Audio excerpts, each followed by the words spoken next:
Samajwadi party कभी नहीं गया है। जोर से बोलिए। क्या हो रहा है, क्या समस्या हो रहा है? कभी देखने तक नहीं गए कि गाँव क्या हुआ है क्या नहीं बुला रहे हैं देखने के लिए। गाँव का जो स्थिति है वो तो देखना चाहिए ना। क्या समस्या है, क्या दिक्कत? बहुत ना तो एक आंगनबाड़ी है, ना तो कोई सरकारी वहाँ लाभ होता उठाया जाता है, ना ही और कुछ हुआ। कहाँ का मामला है? ये रामेश्वर विवाह का। हम लालू यादव जी से यही निवेदन करते हैं कि प्लीज गरीबों को उजागर करें। माने कि शिक्षित गांव कम है लेकिन अब बहुत शिक्षित होना। क्या क्या है गांव में, क्या नहीं? कुछ भी नहीं है, सिर्फ जनता मिलेगा और वही जो 500 जनता बताइए क्या क्या नहीं है। जोर से बोलिए थोड़ा। कुछ है ही विद्यालय नहीं है, ना तो विद्यालय है ना तो आंगनबाड़ी।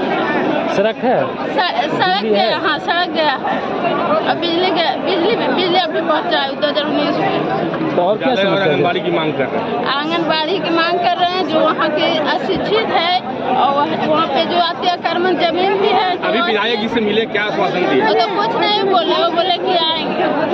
देखिए अब 24 वाला चुनाव, 25 वाला चुनाव में जब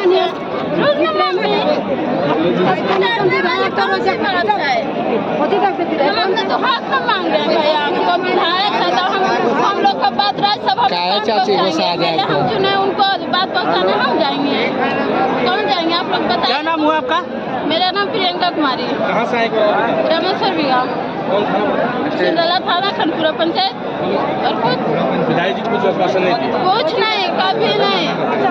हम लोग का गाँव है तो हम लोग यही निवेदन करते हैं कि हम लोग को उजागर हो, तब मतलब वोट के बारी आता है तो तेजस्वी यादव के हम मत लालटेन के हैं, लालटेन पे वोट दे देना। ठीक है, हम यादव हम देंगे और देते हैं, अब देंगे भी, लेकिन द्वारा पर कुछ होवे नहीं करता। इसका शिकायत नहीं किए कोई पदाधिकारी को? मेरा गाँव मतलब मेरा गाँव ना शिक्षित नहीं है, ठीक ना।